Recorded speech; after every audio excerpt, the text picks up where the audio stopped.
the 80s when I was growing up was to some extent like living in the 30, 40 years behind, anywhere in the Western country. A lot of people lived in poverty. So one of the most difficult things, the fact that there was no food. When I was taking public transportation back from school, I had to be on a lookout. So I would be standing near the door. If I saw a line near a store, I would get out. Because if you had a store with a line outside, it meant there was actually some food being sold. Really, we would have not survived without the help of friends. Having 6 children with that extent of food shortages would have definitely been very difficult. If you were openly professed faith, you basically could not study beyond high school. But if government didn't like you for some reason, they could just arrest you and put you in a psychiatric institution.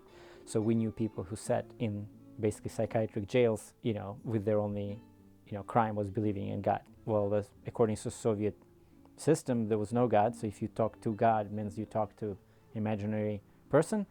They assigned you, you basically were listed as schizophrenic, and either you were institutionalized or you will not be able to get a job. Pastors could not preach and connect the preaching to the real life. There was a priest who went around that rule by letting people ask questions. So people will pass notes to him during the service, and then he will answer the questions.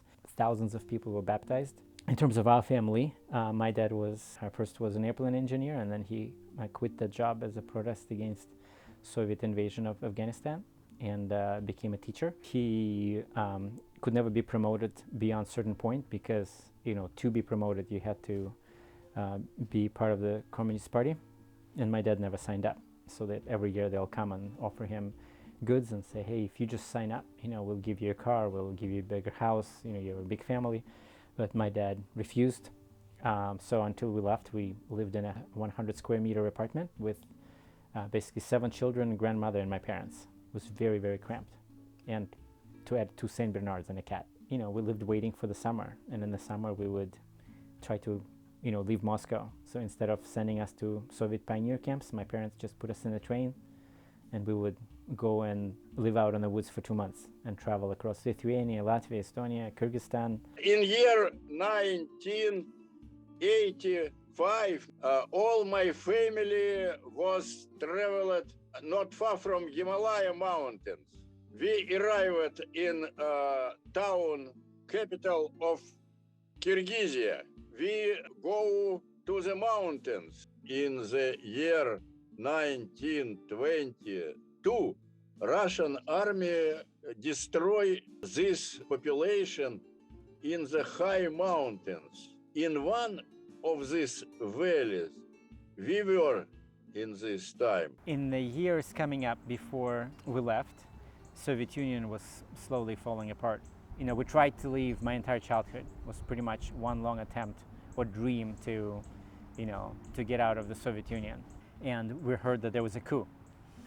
So the hardline communists tried to take over the building of the government. They kidnapped Gorbachev.